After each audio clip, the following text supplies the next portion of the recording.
computer. Welcome. We bid you welcome. John Clauser, Johnny Metal, the Metal Dad, coming to you from my music corner of the world. And everybody's making faces already. Yes, we got the metal faces because this is the year of the priest, baby. Episode 15. I had to count it up. Last week I didn't even know what episode we were up to. I finally figured it out. We're up to episode 15. 15. Goodness gracious. Painkiller. Oh my goodness. My goodness. This is going to be a good one. Oh, look, John's rocking the cassette there. Love that. Love that. All right. And Roger's kind of rocking the t-shirt there too. So but we've got another guest with us today. So before I get into all that, of course, John the Music Nut, how you doing, my friend? Faster than a laser bullet, louder than an atom bomb. Oh gosh. Hey guys, Sorry.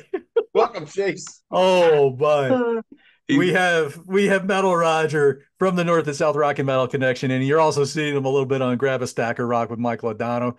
Roger, how you doing, my friend? I don't know anymore. That was And I thought Stack of Rock goes off the rails sometimes because of me. But nope. and finally, we have my Professor Feather to my Dr. Tar. Welcome to his first time doing one of these things. Mr. Chase Troutwin, how are you, my friend? I'm doing great. This is fun to be a part of. It's neat to be on this side of it because I mean, weekly, this is something I look forward to. Ever since y'all been doing the Wasp Wednesday, I'm like, this is the sign. Okay, it's midway through the week. It's time to talk about an album. So pumped to be here. Now, Chase is someone that I've yeah, met through our one of our local record stores here, Seasick Records. So I'm going to give them a little plug. And I met him like about a month before John and I started doing the Wasp Wednesday series. Yeah, of course, I have my Wasp hoodie on because I feel like I had the need to stand out in the crowd a little bit. So, of course, Chase walks up to me. He goes, "Now that's a band you don't see too often." So, of course, we hit it off. We talked half the night, and then we just became good friends ever since then. So it's a pleasure to have you on, my brother. Thank you for doing this with us. Yeah, Um, thanks. so let's talk a little bit about Painkiller. Let's look at this monstrosity born out of the bowels of the Black Country that spewed forth the monsters of rock that is hard as iron, and that with the new drummer in town, Scott Travis, ramming it down with that constant bass drum of his. Ooh, let's talk about this baby. So, released September 14th, 1990, recorded earlier in the year, January to March, in Miraval Studios in France, mixed up in Whistledoord Studios in the Netherlands. Um, I believe in Rob's book, Scott was christened the place as I think like a almost like a recording studio boot camp kind of thing because it was like out in the middle of nowhere. And Scott being the Americans looking for all kinds of amenities. And I'm like, yeah, this not you're not gonna find it here. So 46 clocking in at 46 minutes. Um, let's see, let me get to the chart action here. Chart action down in Peter Kerr's neck of the woods. It peaked at number 60. Austria, number 22. Up in Roger's neck of the woods and Mike Ladano's neck of the woods, got up to number 29. The Finnish charts, number 15. The German album charts, Chase, you're a German teacher. You could probably speak this in German. Came out peaked at number 7. The Japanese charts, number 13. Uh, New Zealand, down in Steve Deluxe's neck of the woods, number 27. There were Norwegian charts. Paul, how you doing, my friend? Always going to say hey to Paul when I can, as well as Obi Rendum. Peaks at number 19. Swedish charts number 19 as well. Swiss charts 14. UK 26. US Billboard charts also 26. Canada. This goes gold in Canada. Goes gold in Japan. Goes gold in the United States. Um, no singles, although there was a very how can I say it? If you have epilepsy, probably not the best thing to do would be to watch the Painkiller video. Between all of the camera cuts and the lights flashing and everything else going on in that video. But and I know I think Touch of Evil I believe also had a video as well. Oh, that was a single. I take that back. There was those two singles. So Touch of Evil though wasn't released as a single until March '91. Took a little while for them to release that as a single. So anyway, um, one thing I learned and about this album, and I'll probably maybe I'll wait. Let's save that till after the afterwards because I want to see if anybody else picks up on this. But first, since he's the newbie in the house, Chase, how did you first get into Judas Priest? And then I'll let you segue in, and I'll let you give your assessment on Painkiller. Okay, cool. So like many, I feel like teenagers of the mid to late 2000s, mid to late aughts, Guitar Hero was kind of a gateway. Uh, kind of, yeah, I giggle to say, but if not one way, then another. Getting into really hard rock and heavy metal music had been listening to it before then, but then when Guitar Hero blew up in 2006, whenever it was, one of the songs on the first one was "You've Got Another Thing Coming." So that was the first Judas Priest song that I got really familiar with, and then I'd say late high school, early college, started listening to them more, and mainly I would say late 70s, like very like hell bent to leather into about Painkiller. So sort of that 80s, era Priest is what I've been familiar with. Uh, had listened to the earlier albums, but not it didn't have them in as heavy a rotation as the ones like British Steel, Screaming for Vengeance, Defenders, um, even a little bit of Turbo, but which Turbo has its moments, and that's in a previous episode. But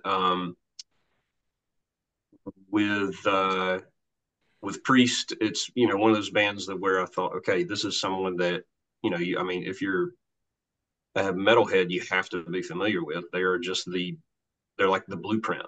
Um, a lot of people, and I agree that Black Sabbath, a lot of things go back to Sabbath, but even that they were still doing a lot of bluesy stuff, and Priest was just the one that said, we're gonna just be sort of the prototype for a metal band. But with Painkiller, uh, oddly enough, going back to video games like Guitar Hero Rock Band, I can remember freshman year at Sanford in the guys' dorm, and my buddy Thomas and I, and then his roommate at the time, Josh, we were playing Rock Band, and Painkiller is on Rock Band. And I'm not going to try to reenact trying to sing Painkiller on Rock Band, but I don't know if there was any kind of noise violation in the guy's dorm because the whole time you're just trying to everything is up here with the vocals.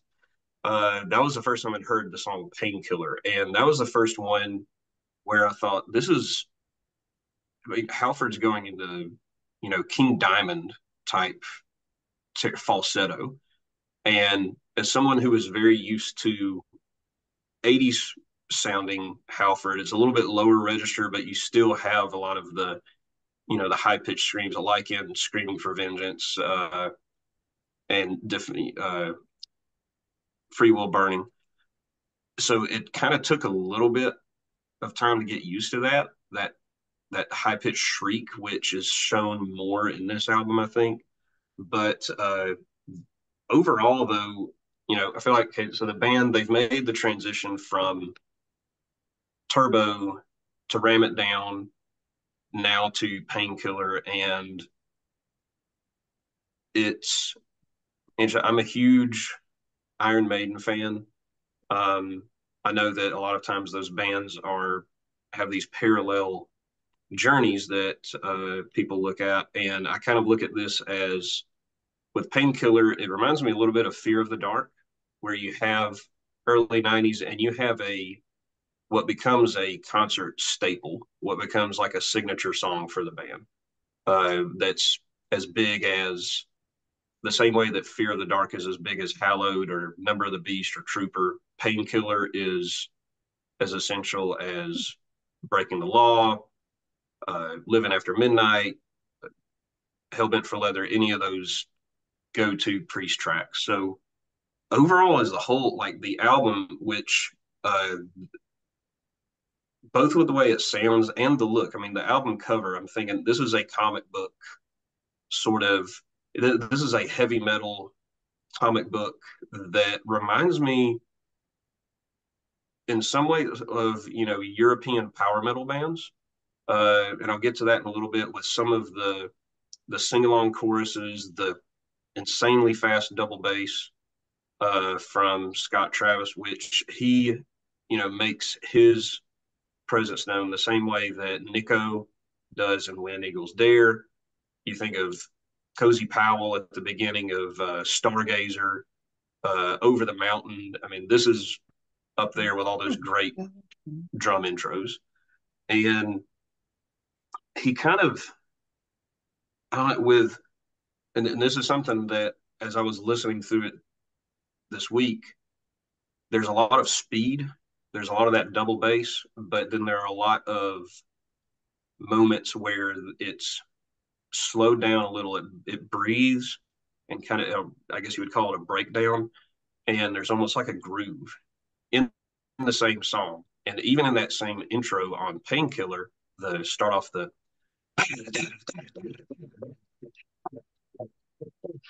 and it kind of grooves and then back into it. But the song Painkiller itself, that extended solo section is just, when they're going back and forth, it has all of these super fast notes, but then also ones that are emotive where it does the, you know,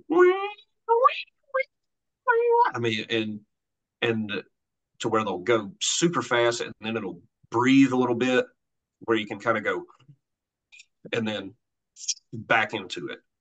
The song itself is just a signature Priest track that I hope to hear in May 11th. I've never seen Priest before, but May 11th at the amphitheater in Atlanta. We'll be seeing them with Sabaton, and I'm super pumped. I've never seen Priest before. My wife surprised me with tickets for my birthday and was just a total great surprise. Yeah, I am pumped. And this is a song that I hope to see live. I've been avoiding set lists and YouTube like the plague. Normally, I would be keeping tabs. I'm like, I want to try and have the first time that I hear these songs, like see that live, be it there at the show. But going into Hell Patrol, this one has kind of that galloping, like sing along melody that you hear in a lot of European power metal bands from, a lot of them from Germany, from Scandinavia. That's sort of what it reminds me of. I like the intro that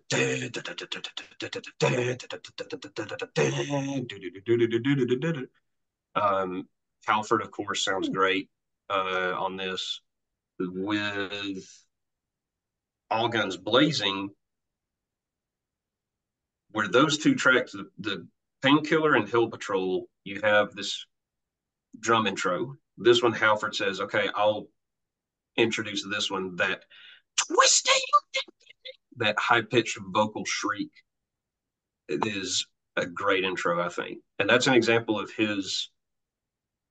It's like this era is sort of him doing a little bit more of that shrieking kind of style, I guess you might call it. I'm no musician by any means. I don't have any technical terms, not like the professor from previous episodes. I can't break it down near as eloquently as he does, I but don't think anyone can, big guy.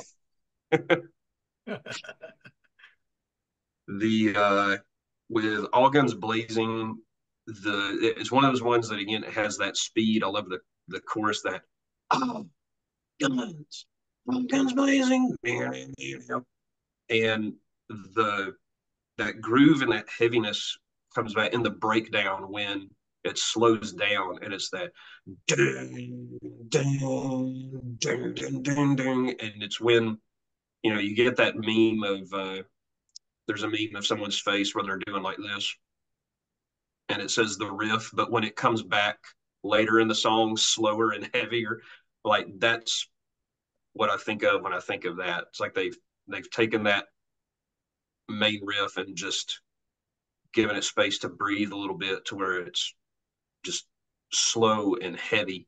And that happens a couple of other times in this album.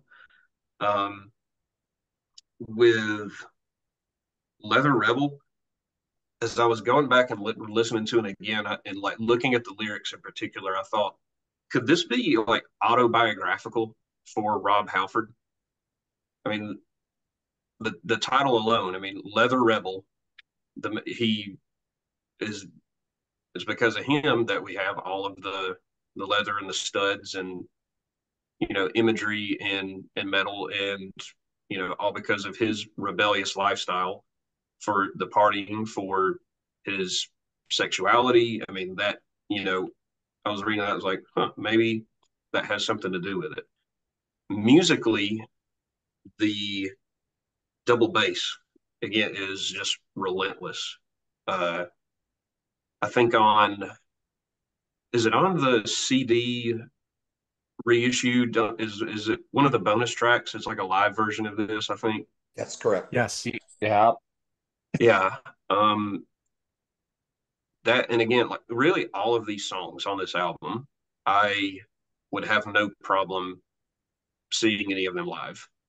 This one, I highlight that on this track just because I remember that was a bonus track, live bonus track. But I mean, and we're not even like halfway through the album, but you've already had Painkiller, Hell Patrol, All Guns Blazing, Leather Rebel. So far, it's like we are at good if not great songs, all of them. For me, there's not a dud on this whole album. Mentioned earlier, that for me, it's just consistent. There's no filler. For me, every song is good if not great. Um, it's where they just said, okay, we've tried out a lot of the synthesizers and the keys come up later on in a song, but they're I think they're used with more nuance. And nothing against Painkiller. I do like that 80s sound, but this was Priest saying, this is who we are. It's just 100% fast, heavy riffs. And if the keyboards are there, they're there as a parsley, I guess, on A these huge garnishing. guitars. Yeah. With Metal Meltdown, again, it's very fast. The the verse, there's that main riff and Halford's singing that the way it's phrased, where he would sing and then the guitar would almost kind of echo what he was saying. It's kind of like a call and response in a way that I'm trying to think of how, like an example, but that in the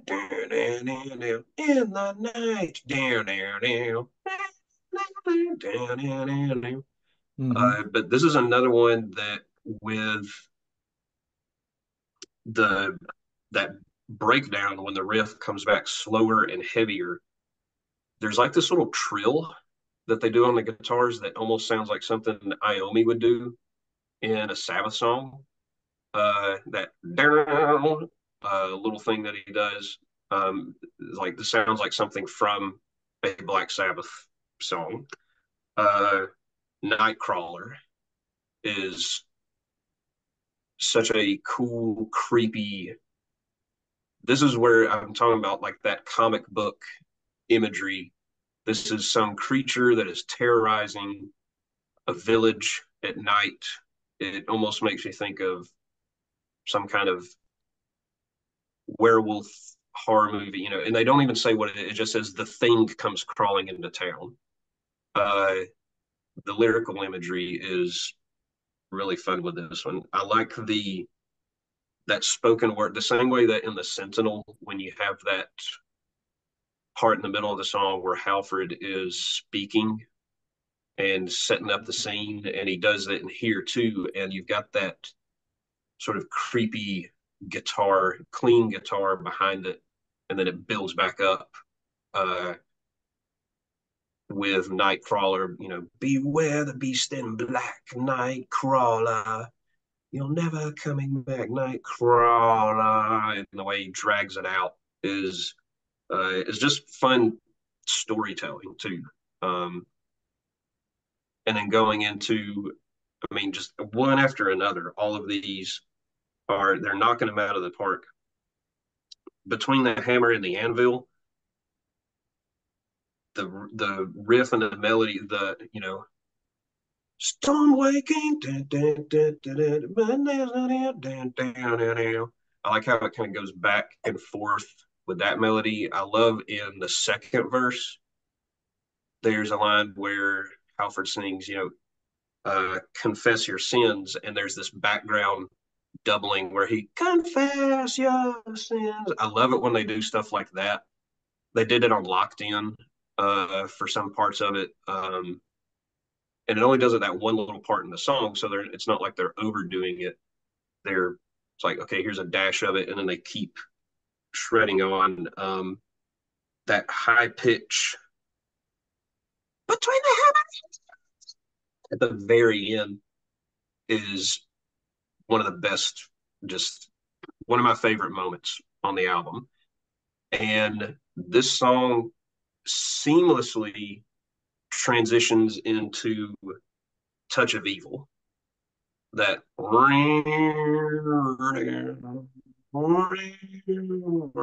and then you hear the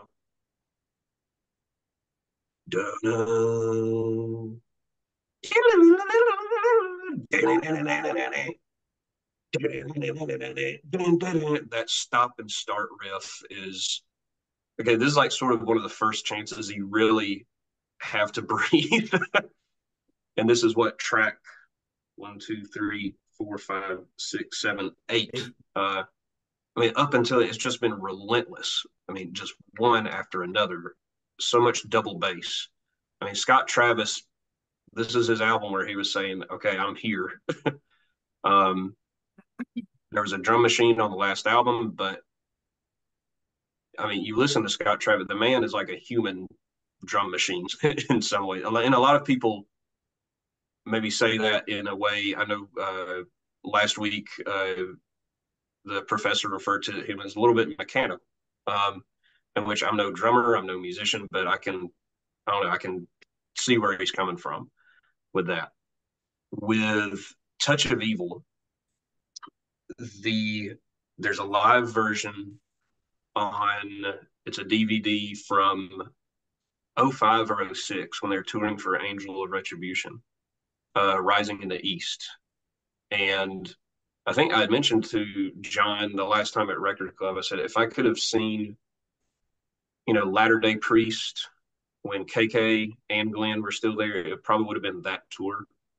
Because you were getting songs from, from the older songs. I mean, they're playing ones like, Exciter, Ripper, all the way up to Judas Rising and, Hell Rider, worth fighting for, a good mix. I like it when a band does a mix of a balance of new and old. That's something I love about.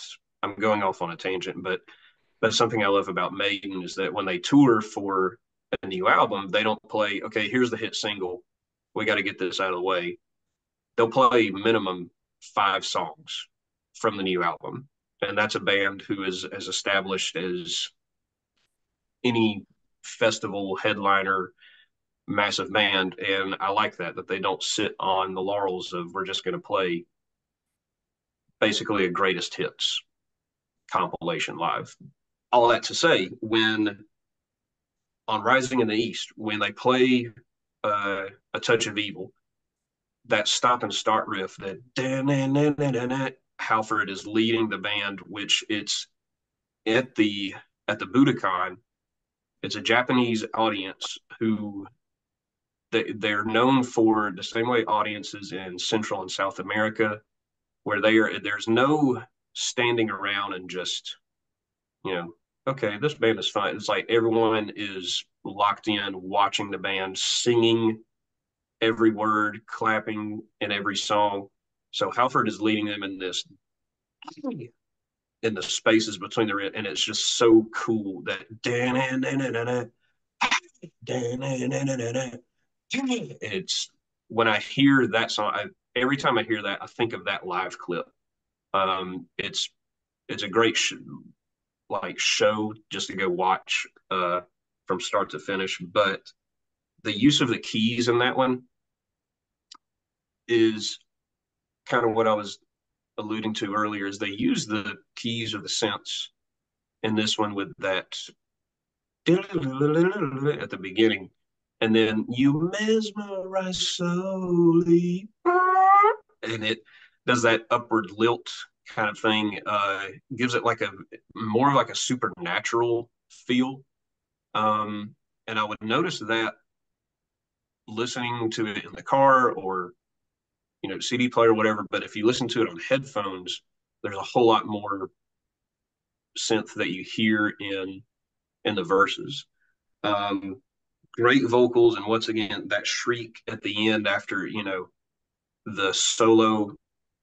Exactly, yeah. John knows where I'm going. That yeah, see me, and there's a little pause and then the night. I mean, this is like the moment of the album of if this was Stone Cold's glass breaking, that would be. I mean, there would be a pop that would go off. That's another one that I listen to, and I think I would have no problem hearing this one live. I mean, really, all of these. Battle Hymn and I kind of paired these two together the same way Hellion and Electric Eye. Battle Hymn is just sort of a setup for One Shot at Glory, and it starts off with that,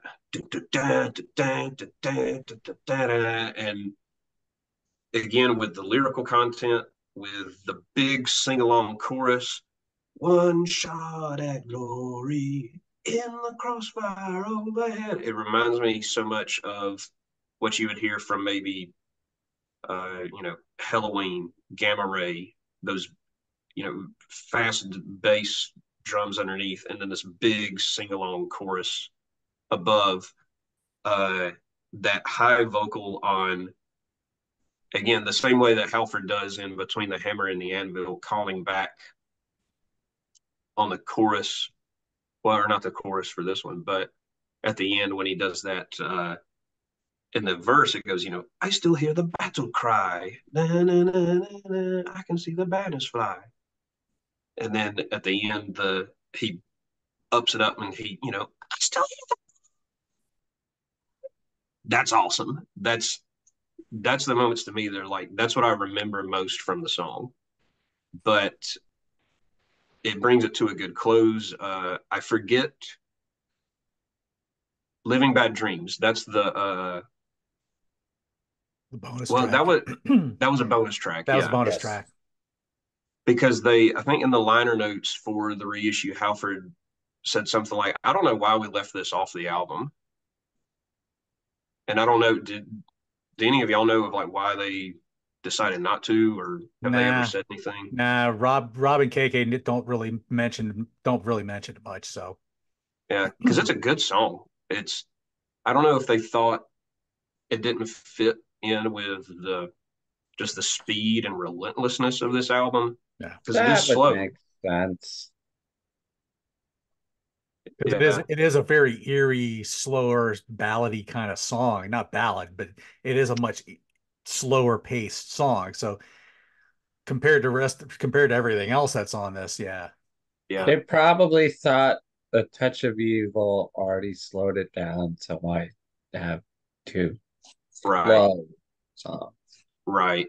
And the when again, as much as the bass and the guitars on this album just shine, for me, the thing that I think of first though is just Halford's vocals, and this one is no different. When he at the end where they're playing it out, living bad dreams, and he does this little ad lib where he goes, "Oh wow!"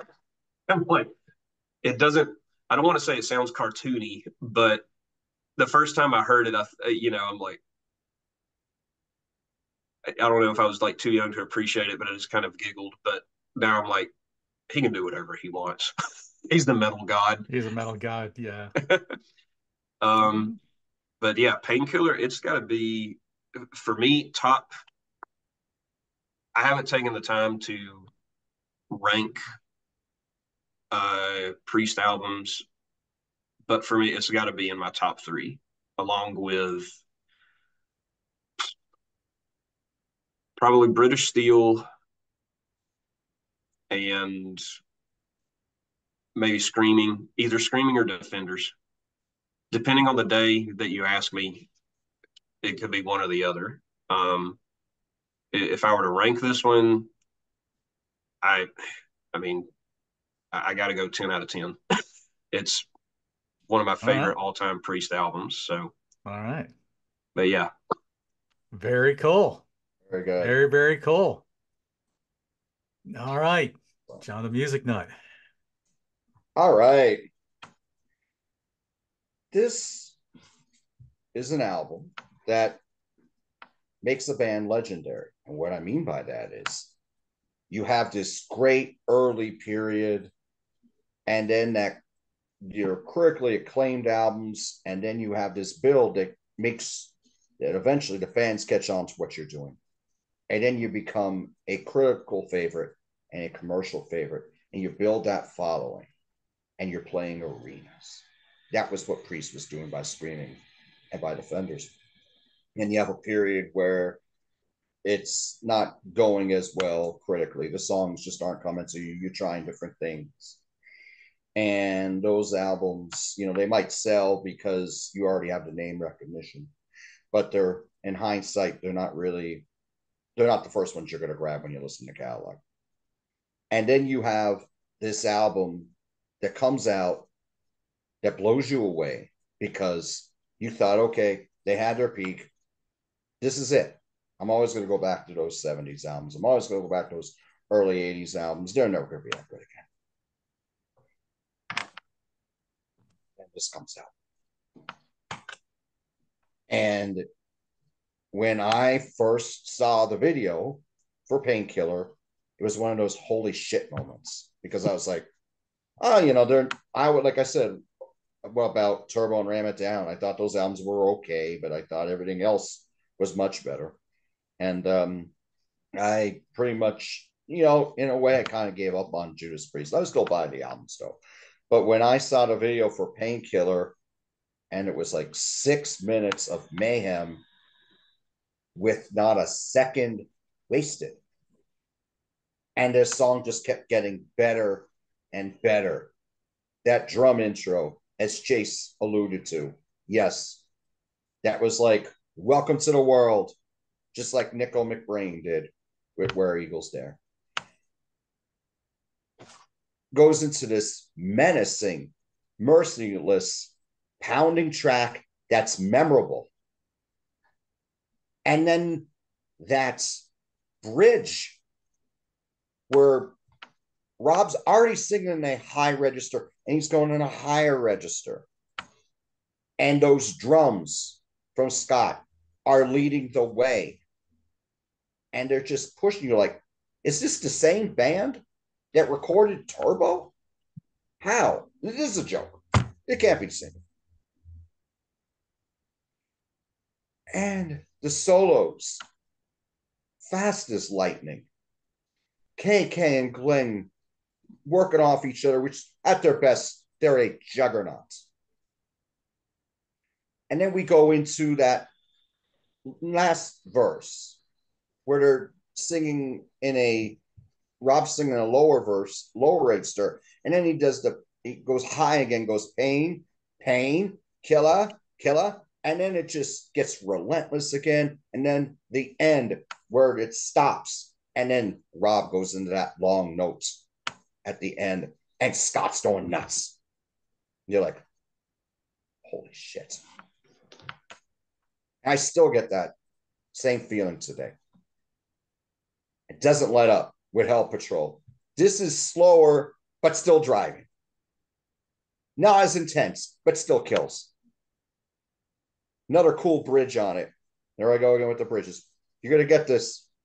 You get this with Priest. Way it goes. The solos here are more lyrical, but they work very well within the track. Excellent follow-up song.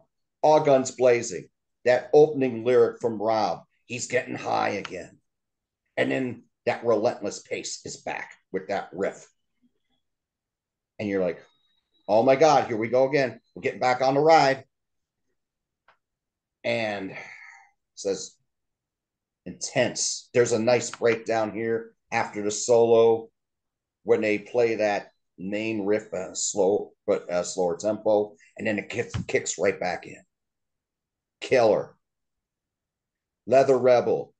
Now we really go speed metal. Now we're showing the young bands how it's done and doing it with aplomb. Everyone's taking notice now. Rob's mostly in a mid-range on his vocal on here, but oh, that pace from Ian and Scott is relentless. Excellent. Another strong pre-chorus that goes into the chorus, and the chorus, they pick up the tempo again. Superb. Then you go into Metal Meltdown. Just when you couldn't get fast, now you get fast as fuck. Wicked. Another killer bridge. Phenomenal. They didn't do this one live too much with Rob, but be brought back to life with Ripper, which is awesome. Pick up the 98 live Metal Meltdown album, and they kill. Ripper kills it on his vocal on there. But Rob laid the template. Rob's vocal on here is mind-blowing. So that first half of the album, the cassette, it's just like a masterclass in heavy metal. We're showing you who we were, and we're showing we could do what the new bands are doing, and we could do it just as well, if not better. And then you go into Nightcrawler from the second side. Now, this is the more mid-tempo heavy Priest, but still accessible that it's getting played on AOR. You heard this song, 1990. What a great time to listen to Al Morian Rock Radio. You're hearing Ben Caught Stealing by Jane's Addiction. You're hearing Falling to Pieces by Faith No More. You're hearing Monkey on Your Back by Aerosmith. And then you're hearing Nightcrawler by Judas freaking Priest. And it all fits. Oh, great guitar. Opening guitar line here is really slow. And then they get right into that driving riff. Nice pre-chorus here again before we get into that.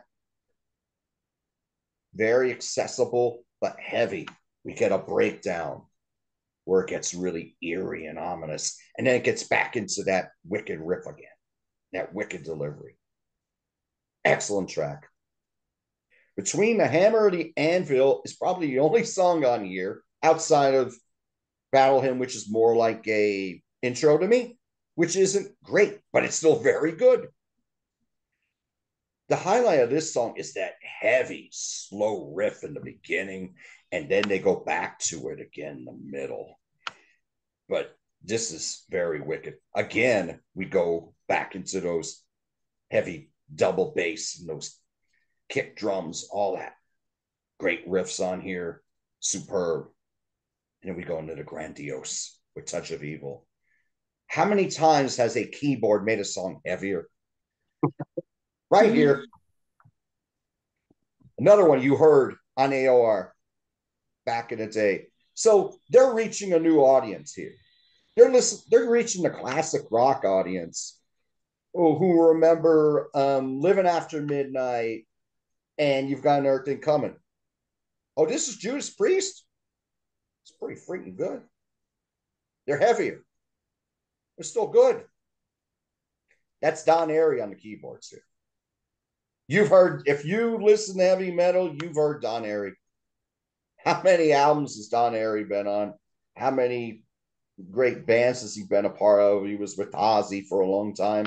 He's been with Deep Purple the last several years after John Lord passed away. Don Airy brings his magic again to another band. Excellent chorus here. Very slow pace that brings you in. What a chorus. Chorus is killer. As Chase said, after they go through the solo and they go back into the song again, that last scream that Rob does before they go into the "In the Night, Come to Me" chorus. Spectacular.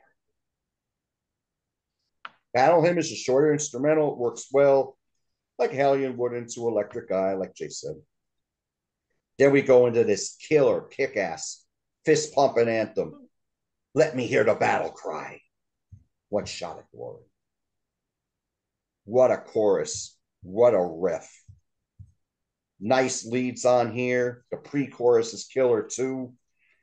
Rob screams at the end during the ride out or the fade out. Superb. 9. Boom.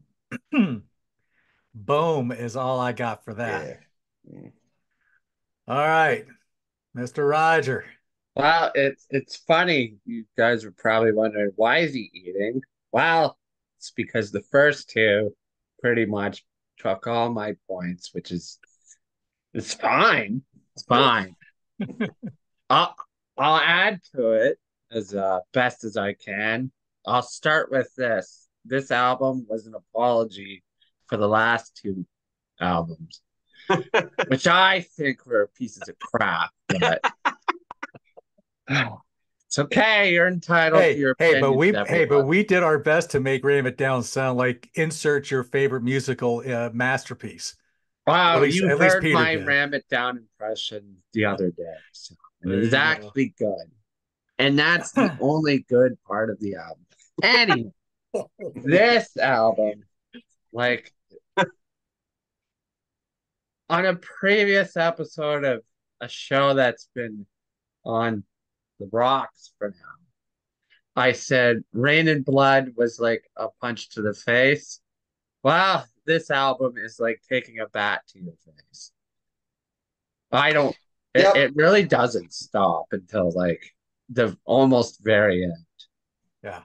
And I was literally gonna say the same thing Music Nut said was like, this is the perfect introduction to Scott Travis, just like Eagles Dare.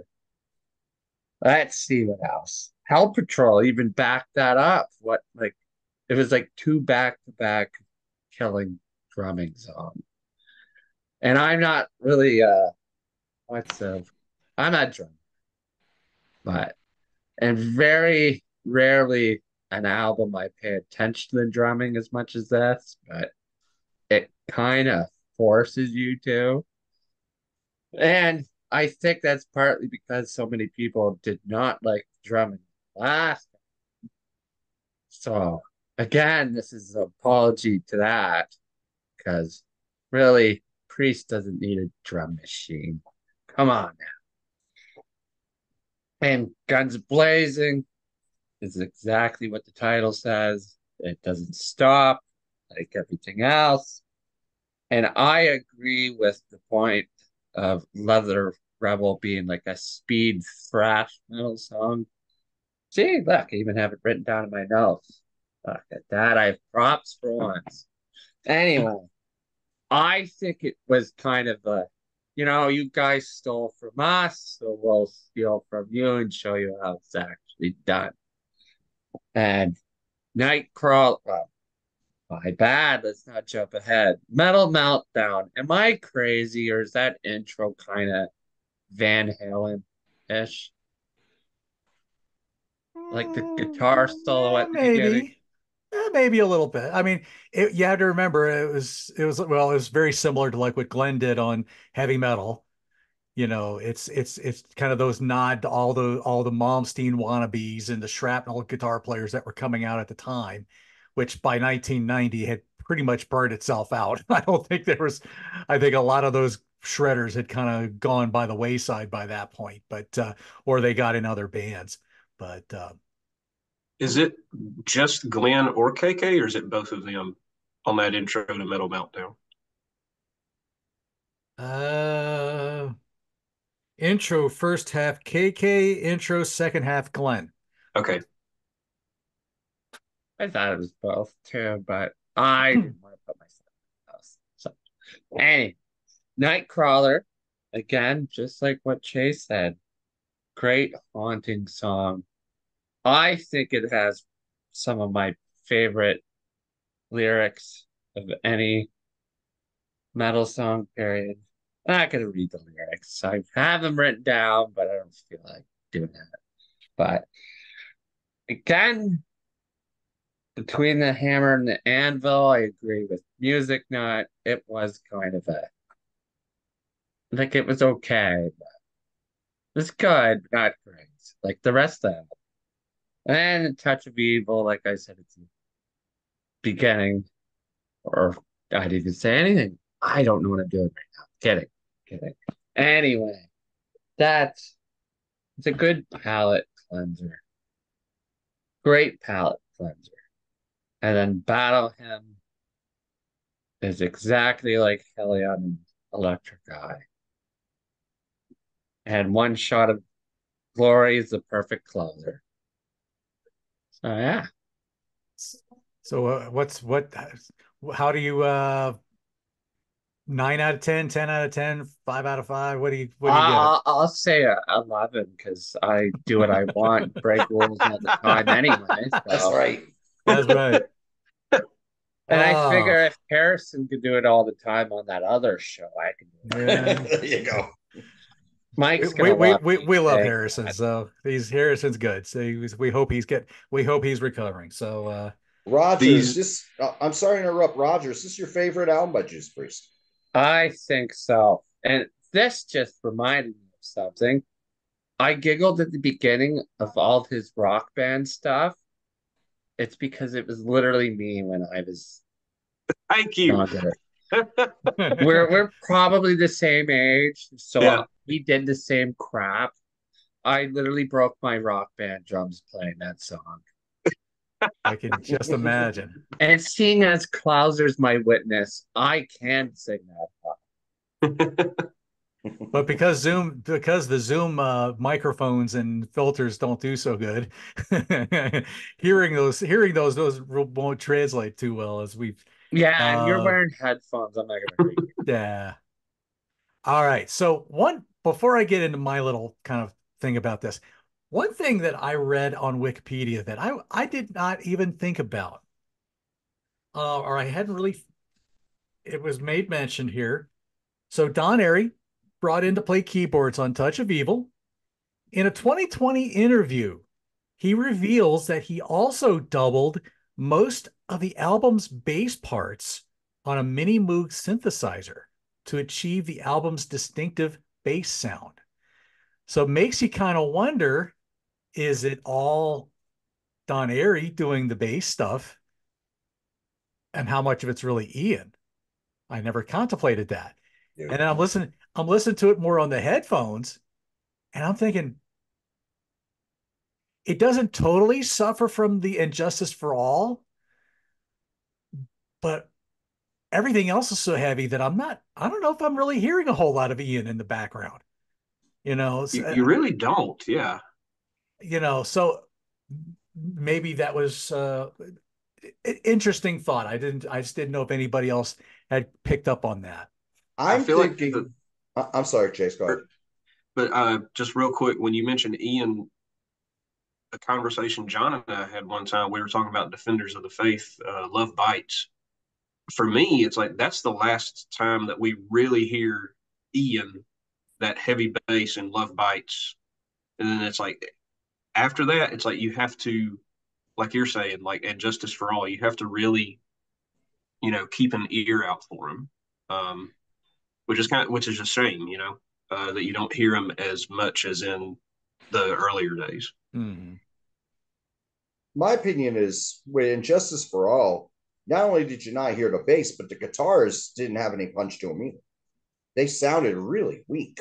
Where here, there's just so much punch from everybody that it just sounds like a full fledged juggernaut. Again, what I said before. So yeah, maybe you're not going to hear Ian, but he's in there and it's just really heavy. It's just that those guitars are so loud too. But Injustice is just everything on that just sounded weak. I thought, like Right. as far as not the songs, but the recording. Yeah. So, now one thing I failed to mention at the beginning, we also have a producer change.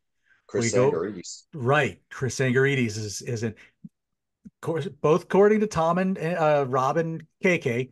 Nothing wrong with Tom. They just felt like they wanted to move on and they wanted to kind of branch out a little bit differently. Uh, and it just seemed like Chris kind of ticked the boxes that they were looking for. So, but yeah, as we mentioned on Ram It Down, by this point, Dave's done. He's not happy with the state of his membership of the band at this point, and he makes it known at the end of the Ram It Down tour he's out. So then it's just a matter of getting uh, finding the new drummer. There's a whole story about how Scott Travis was kind of almost kind of like begging to be, hey, please hire me. But we've talked about this in previous episodes. Alan Moore changes the drum sound because you go from John Finch to Alan Moore on Sad Wings, makes the songs totally sound much better, much different. Then you go to Sin After Sin with Simon Phillips. I'm like, whoa, new drummer in town. Love this. Okay. Then Les Banks comes in. New drummer in town. Whoa, love this. Then Dave Holland comes in, and that's when things get a little bit more streamlined, a little bit more commercial, a little more accessible. He's not quite the most flashiest of drummers, but he holds it down and he just gives that solid backbeat that you need. But as Rob, I believe, mentions in the book, he's I think even they started to think maybe Dave's holding us back from what we really want to get into.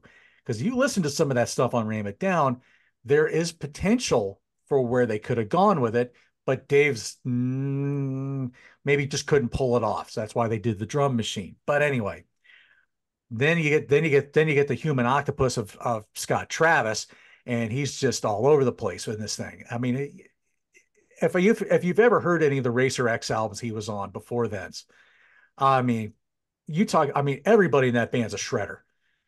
Paul Gilbert, John Aladret, and then the second guitar player whose name is escaping me at the moment. But John Aladret on bass was just as crazy. All these guys were just nuts on their instruments. And so this was I certainly knew the Scott Travis name. So I'm like, oh boy. But then, yeah, I think I saw the video for Painkiller first. I don't before the album came out. And I'm just like I said, if you have epilepsy, you're gonna die because that video will literally put you in an epileptic shock I because have never watched that video mainly because of that reason. that's I probably don't have epilepsy, but it would hurt my head. it's brutal. It's a brutal, but it's perfect for that song. But good God, yeah, just like the Eagles would say, the new kid in town, you get introduced to him right off the bat. Um, there's a couple things I'm gonna again, I like to blanket things as I talk about things. Halford on this album sounds like he is singing and screaming for his life. And that is just about on every song. That's why you hear him just that those higher registers. And but then when he does some of those lower registers, that starts building up like he is the painkiller. And then you feel that build up and build up and build up, and you finally get that release. Woo, you know, and you get that a lot on this album. Do I need to say anything more about Painkiller? No. Amazing track, amazing guitar work from Glenn and KK again. Absolutely relentless. Hell Patrol, again, just not letting up off that gas pedal. You got a pretty good story here. Something I had read something about that. This probably had, I think this kind of had some inspiration by pilots flying into the missions of the war. And so you have that kind of story that goes with it. So it's like, ooh, I like that. I like that. Um, again, just great chugging riffs. Again, great story, great song. All guns blazing again with that singing for his life intro, that twisting strangles grip tied up, and you just you feel like he's being strangled to death as Yeah. he's singing this thing because he literally is screaming and screeching for his life. Great, another great track.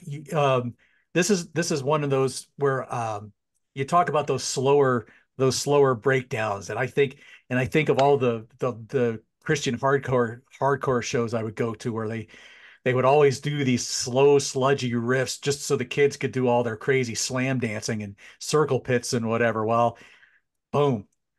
And this is yeah, yeah. I was never a fan of some of that stuff either. I was more of a mosher. But anyway, but That's for another show that yeah. exactly. But one of the things I want to say here, and Peter Kerr will had mentioned this on his Invincible Shield review with Joe B. Um, he loves those chordal riffs. And I just feel like you get a lot of these chordal riffs instead of the single note like you do with Painkiller. That's a good single note riff. And this one, All Guns Blazing, you get that, you get a lot of heavy chords that's just bringing the heaviness. Roger. Uh for people that aren't like the professor, what the hell's chordal or whatever the Oh, hell? okay, a chordal. So when you hear like a power chord, so you have like Painkiller is a so you got a lot of single notes playing. In All Guns Blazing, think of that slow section. Da da da da da da da da. That's the heavy chords, the power chords that they're playing. So it's not just like a single note riff, is what I'm trying to say. So that's what that Thank means. you. You're welcome. Leather Rebel. Let's see. Here again. Just another relentless, rebellious kind of just stand your ground and stand proud, but just doesn't let up. Speedy riff. Ah, love it, love it, love it, love it. Um, let's see. Almost maybe a little bit of a relative to Hellbent for Leather with the motorcycle vibe going on there. You know, Good point. um, Metal Meltdown, you get KK and Glenn battling it out, duking it out for, like celebrity deathmatch kind of thing here in that beginning. Um, again, another song that's just straight out of the furnaces of the metal god who's weaving his creations, from the Black Country. And this is just another song where just Halford just gets insane by the end of the song. The meltdown, metal. It just keeps building and building and building and building, and you get this again. It's just this release.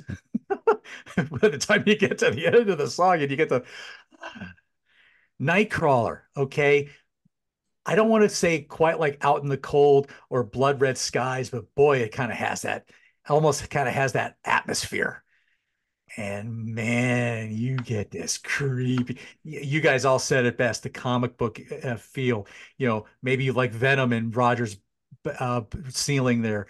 You get that just that dark, sinister. Woo! Love that. Love Nightcrawler. Great track. Great heavy chord riff.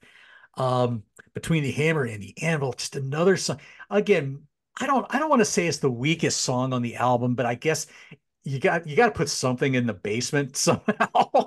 Right. I don't know, but this is one of those songs that kind of stands up. Kind of it's like you're trying to stand up against the oppression, and that's kind of how you look at that. So it's again, but still a very good song. Touch of Evil. Yes, you get to breathe.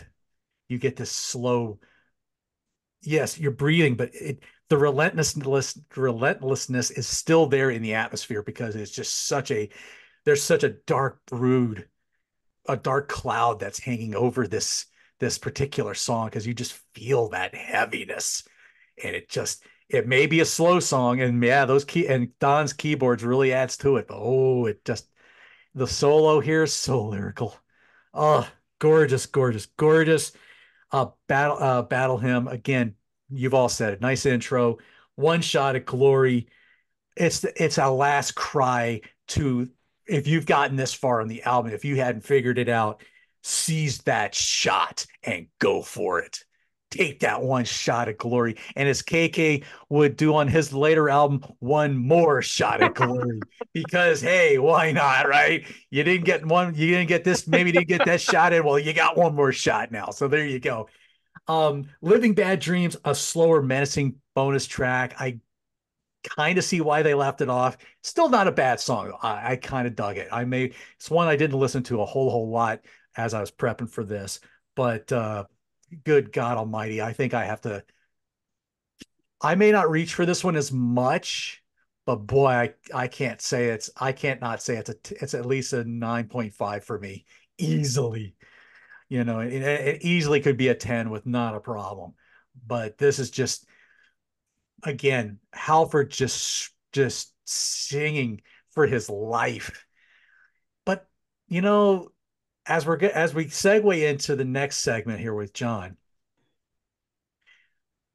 things didn't seem to be all that happy in the Judas Priest camp. There was a lot of unhappiness going on around here. You know, as we will go into when we get into Jugulator next week. But yeah, there was just, I don't know. Rob wasn't the only one who kind of wanted to take a break and leave on his own. KK kind of wanted to do it too. But then when Rob said, "I'm out," oh, well, there's nothing for me to leave here. I guess we're just going to take a break. So, all right, John, hit us with some tour stuff. Let's hear what you got. Let's hear what you got with this one. All right, thanks, guys. And just to show you how much the band loves this album, they have played all these songs live except for Battle Hymn. Hmm. 6 of these songs they played on the beginning of the Painkiller tour, and then for the rest of the tour, they would play 4 of them live. The title song is their 9th most played song live. It is now a Judas Priest standard. Hell Patrol, number 29, played live. All Guns Blazing, number 40, played live. Most recently played on the second leg of the Firepower tour. Ooh. Leather Rebel, they only played twice live. It was on the first 2 dates of the Painkiller tour. Metal Meltdown was only played live 19 times. They tried it twice with Rob. The other 17 times were with Ripper Owens. Nightcrawler, number 24, most played live. Between the Hammer and the Anvil, number 40, most played live. Most recently played on the Heavy Metal Years tour in 2022. Touch of Evil, number 18, most played live. Most notably on the Heavy Metal Years tour in 2022. On that tour, and like the second leg of Firepower, they were playing a lot of deep cuts. So they were bringing some songs back, and a lot of them were from Painkillers. Some of them were other songs from Firepower they didn't play on the first leg, and there were a few others they were playing as well. Um, One Shot at Glory, they opened the 50 Metal Years tour with this song. It's their number 71 Hmm. played song. That's an interesting opener. Yeah, they opened with One Shot at Glory, Cool. which like a newer fan be like going ape shit, like, oh my god, I can't believe they're opening with this. That's what And they it, did. and it makes you wonder if they were using Battle Hymn to kind of lead into it. They probably were, but maybe it was a recording as Yeah, they or were probably a working on. recorded version, obviously, like they did with Yeah, Hellion. right. So we had 110 tour dates, and they did 2 dates at the Foundations Forum in LA, California. And this was part of a festival. And one night they played with Eyes and Precious Metal, and the other night they played with Alice in Chains and Bruce Dickinson. On the first night of that tour, they played Better by You, Better Than Me from Hmm. Stained Class, which would later be a bonus track on the 2001 reissue of Stained Class. And as Chase alluded to, they played Leather Rebel, which would go on the 2001 reissue of Painkiller. They played in Canada. They played Montreal, Quebec, Quebec City, Toronto, Ontario, Winnipeg, Manitoba, Regina, Saskatchewan, Edmonton, Alberta. For the majority of this tour in North America, their opener was Megadeth. Wow. Rust in Peace was the album. I will Wow. go a bit into kicking myself shortly. I wish I wasn't 2 years old. I was 19 and I had no excuse. Yeah, Ah, yeah. But they play, but on a lot of these shows, they also had Testament pushing the Souls in Black album. So they started in the United States at Portland Memorial Coliseum in Portland, Oregon, Arco Arena, Sacramento, California, ASU Activity Center, Tempe, Arizona, Special Events Center, El Paso, Texas, Reunion Arena, Dallas, Texas, McNichols Sports Arena, Denver, Colorado, Omaha Auditorium, Omaha, Nebraska, Batleo Hall, Columbus, Ohio. It's our friend Grant Arthur is living in Columbus now. He grew up in Dayton. And Ryan. Rochester.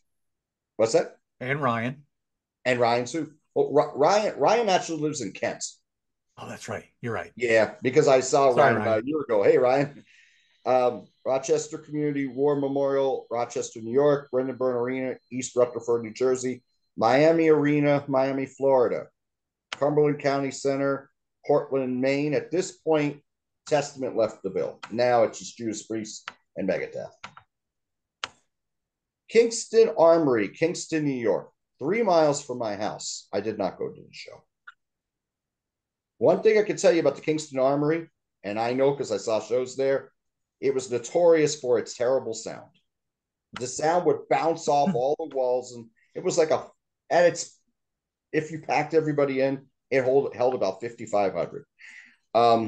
But I had friends who went, and yeah, they talked about how the sound was all over the place, but they said it was a great show. So there's a regret. AJ Palumbo Center, Pittsburgh, Pennsylvania. Then they played Rock in Rio in Rio de Janeiro, Brazil. And it must have been like Heavy Metal Day or Hard Rock Day because they also played with Guns N' Roses, Megadeth, Queensryche, Sepultura, and Lobeo. Then they went to Europe. In Europe, special guest Pantera, Cowboys in Hell album, and Annihilator for the Never Neverland album. Ooh. I didn't realize Annihilator had 17 albums until I did They got research. a lot of, man, they got a huge catalog, but I think they have a different band on almost every album. Well, I think That is exactly what I was going to say because they're Canadian, so they're kind of known up here. you go. And the only original guy is the singer, correct, It's Roger? Jeff Waters, yeah, the guitar player. Oh, Guitar guitar player. I'm sorry. player, main songwriter. Yeah. Yeah, the singer's been a revolving door. Mm, gotcha. So then they went to Europe. He played Copenhagen, Denmark, and then they played Sweden, Finland, Norway, Germany, Austria, Switzerland, Slovenia, Croatia, Spain, Portugal, Netherlands, Belgium, France, England, Wales, Scotland, Ireland, and Northern Ireland. Then they did 3 dates in Alaska. Opening band, Don Dokken, Up from the Ashes. Remember that solo album? Okay. Yeah. That's a good album. Yeah. Yeah. Interesting mix for Painkiller, but yeah. Yeah, it is. And then their last 4 dates were in Japan, 2 were in Tokyo, 1 Yokohama, 1 Osaka. So there's the tour. Oh my. But yeah, tensions would start getting pretty heavy about this time because they talk about that tour, and I believe we mentioned this on the Dangerous Toys show where they did that. It was like 5 different bands. You had Dangerous Toys, you had Alice Cooper, you had Priest, and you had Metal Church, and like one more band, and I can't remember who it was. But yeah, I think it was KK said, "I wish we hadn't done that tour." He was not a fan of that tour, and I think that was also where, and I think that was also where Rob has a motorcycle accident on the stage because there was so Oh, much. I think there was so much stage, fog coming up, and I think he hits something. He hits a wall, or he hits the stairs, and he it knocks him over, and yeah, he had a tough time on this tour. That was a very tough tour for him. He seemed like he had a few kind of those accidents, kind of things that it's like along an the omen way. for him, I guess, with all those things Yeah, going on. yeah, and he felt that he kind of wanted to just kind of take a break and do some solo stuff to cleanse his palate. And Juice Priest management, according to him, he was like, "Why are you quitting?" Well, I didn't really say I was quitting. Yeah, I'm just kind of taking a temporary leave. Well, they took it as quitting, I guess, apparently. Right. So, but so yeah, but this, I guess KK gave him a chance to do whatever. By this point, Glenn was starting to do some solo stuff. He comes out with a solo album on his own. Of course, after Rob leaves the band. But then, and I don't want to jump too quickly, but the next week, we'll talk about the first of the Ripper albums, and forgive the CD case here because this is a heck of a lot better. I wish I could pull the case better out, but Right. this is much better to see this image than that. I agree. I don't know. I Oh like goodness that. gracious. Um, I like that. Thank you. well, I do too, but I mean, if you look very closely at this thing, you can see I mean, you can tell by looking at this thing how pixelated it is. It's they whatever reason they felt the need to um zoom in on the beast itself instead of showing the glorious piece that is in the CD case. So, but yeah, so we'll go into a little bit more about that next week um, when we talk about the jugulator. So let's see. There's all kinds of places that you can see John. You can still see him on Tim's Vinyl Confessions. Um,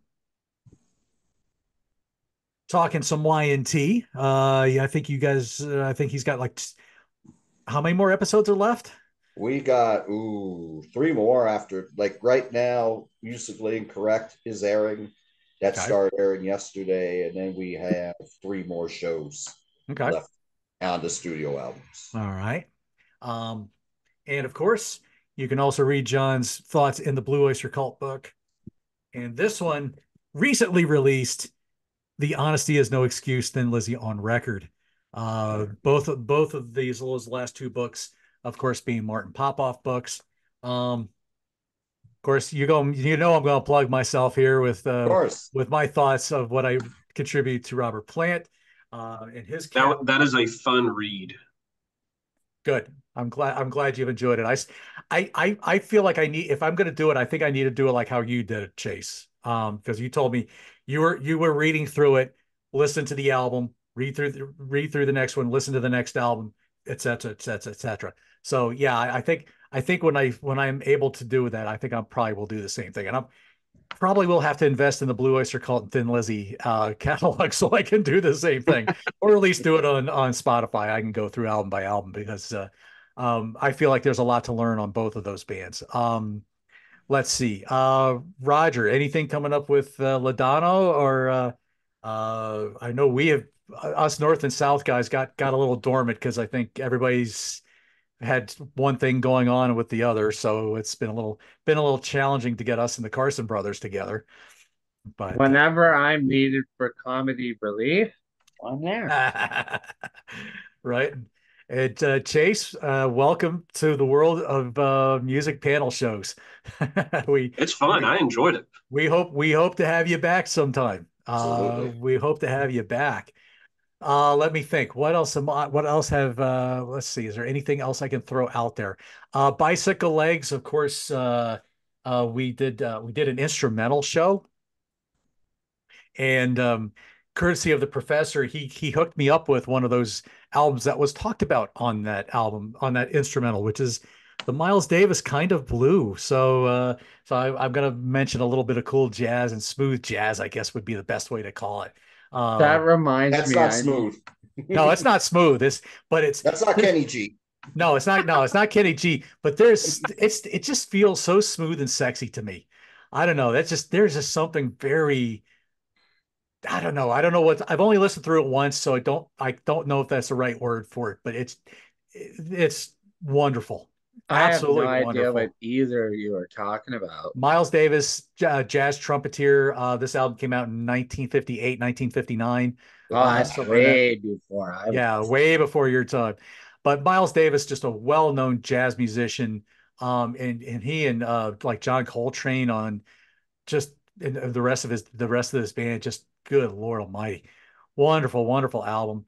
Um, let's see, I you just did some other specific year shows on Grant's Rock Warehouse, so there's lots of places that you can see us. Rock Daydream Nation, there's a show coming um, with me and Mike Ladano and Steve Deluxe from Rock and Metal Invasion. Um, that's coming. Hope probably be another week or two. I think there's a lot of edits. There's going to be a lot of tough edits for Peter to have to do on this. So Okay. I'm going to leave it at that. Oh, Um, he told me about I that, told and you, I told you about this, but anyway. So, not you, him, and I said I have oh, no idea who Tough is. well, we're going to leave that one in the bag for the time being. So, but yeah, we next week we come back with the Ripper Owens era. Well, we're going to talk about Jugulator, and we're going to bring an old friend back that we haven't had on this show for a little while. We're going to bring back Jake, not from State Farm. So we're going to look forward to having him back on. Um, so yeah, all these channels I mentioned, I always link them in the comment or in the description. Please check them out. Like, share, subscribe to them. They all have a lot of great content. Nonsense. Content.